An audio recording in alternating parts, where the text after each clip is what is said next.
അങ്ങനെ സീമോള റെഡിയാക്കി നേരെ പോകുന്ന എൻ്റെ വീട്ടിലേക്കാണ്. അപ്പം അവിടെ എത്തിയപാട് സീമോള എല്ലാവരും നല്ല മിങ്കിളായി കളിയും ചിരിയൊക്കെ ആയിരുന്നു. അപ്പോൾ ഇത് പിറ്റേ ദിവസം ഷൂട്ട് ചെയ്ത വീഡിയോ ആണ് കേട്ടോ. അപ്പോൾ ഇന്ന് ഉച്ചയ്ക്കുള്ള ഫുഡ് ബിരിയാണിയാണ്. ഇവിടെ ബിരിയാണി വെക്കുന്നത് എങ്ങനെയാണെന്ന് വെച്ചാൽ പൊതുവേ റൈസും മസാല എല്ലാം കൂടെ ഒന്നിച്ചാണല്ലോ ബിരിയാണി വെക്കുന്നത്. പക്ഷേ ഇവിടെ അങ്ങനെയല്ല. കാരണം ഇവിടെ ആർക്കും അത് ഇഷ്ടം. ഇവിടെ മസാല സെപ്പറേറ്റ്, റൈസ് സെപ്പറേറ്റ് അങ്ങനെ വെച്ച് കഴിക്കാനാണ് എല്ലാവർക്കും ഇഷ്ടം. അങ്ങനെ ഫുഡൊക്കെ കഴിച്ച് നല്ലൊരു തണുത്തോളവും കുടിച്ചു.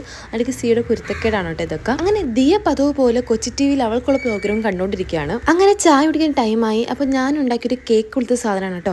ലുക്കില്ലെങ്കിലുള്ള അപാര ടേസ്റ്റ് ആയിരുന്നു. അങ്ങനെ ഞാൻ 4 ദിവസം വീട്ടിൽ നിന്നെങ്കിലും 4 ദിവസത്തെ ക്ലിപ്പുകളെല്ലാം കൂടെ ആക്കിയൊരു വീഡിയോ ആണ് കേട്ടോ ഇത്. അങ്ങനെ കുറച്ച് കഴിഞ്ഞപ്പോഴത്തേക്ക് ഉമ്മ സീമോളും ദിയായിട്ടൊന്നും പുറത്തോട്ട് നടക്കാനൊക്കെ ഇറങ്ങിയാണ്.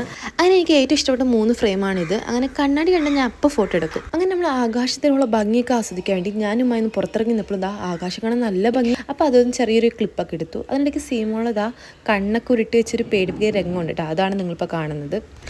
അപ്പോഴത്തേക്കും നമ്മൾ ഉമ്മായും ദിയായിട്ട് കുറച്ച് ഫോട്ടോസും വീഡിയോസൊക്കെ എടുത്തിട്ടുണ്ട്. അപ്പോൾ ദിയ ഇതിനിടയ്ക്ക് ഇരുന്നുകൊണ്ട് പറയുന്നത് വ്ളോഗ് എടുത്തു. പക്ഷേ വ്ളോഗിലെടുത്ത് ഷോർട്സ് എടുത്തത്. അങ്ങനെ നമ്മൾ ആകാശത്ത് ഭംഗിയൊക്കെ കണ്ട് നമ്മൾ താര ഹാളിലോട്ട് പോയാണ്. അപ്പോഴത്തേക്ക് സീക്ക് ഫുഡ് കൊടുത്ത് രാത്രി അവളെ ഫ്രഷ് ആക്കി ഡ്രസ്സൊക്കെ ചേഞ്ച് ചെയ്തു. ഇത് ഞാൻ പിറ്റേ ദിവസം എടുത്തതാണ്. അങ്ങനെ തിരിച്ച് വീട്ടിലേക്ക് പോകുന്ന ദിവസം എടുത്ത ക്ലിപ്പുകളാണ് കേട്ടോ ഇതൊക്കെ. അങ്ങനെ ഷൈനാസ് വന്ന് പിന്നെ കളിയും ചിരി ബഹളമൊക്കെ ആയിരുന്നു. ഇനി കുറച്ച് ദിവസങ്ങൾ മാത്രമേ ഉള്ളൂ സ്കൂൾ തുറക്കുക. അപ്പോൾ ദിയൊക്കെ സ്കൂളിൽ കൊണ്ടുപോകാൻ വേണ്ടിയുള്ള ബാഗും ലഞ്ച് ബോക്സും റെയിൻകോട്ടും ബോട്ട്സൊക്കെ വാങ്ങിച്ചുകൊണ്ട് വന്നു. അപ്പോൾ അതൊക്കെ ഒന്ന് എടുത്ത് നോക്കിയാണ്. അതിനുശേഷം നേരെ വീട്ടിലേക്ക് പോയി. അപ്പോൾ ഇന്നത്തെ വീഡിയോ ഇത്രയേ ഉള്ളൂ. നെക്സ്റ്റ് ഒരു വീഡിയോ ആയിട്ട് വരുന്നവരെ ബൈ ബൈ.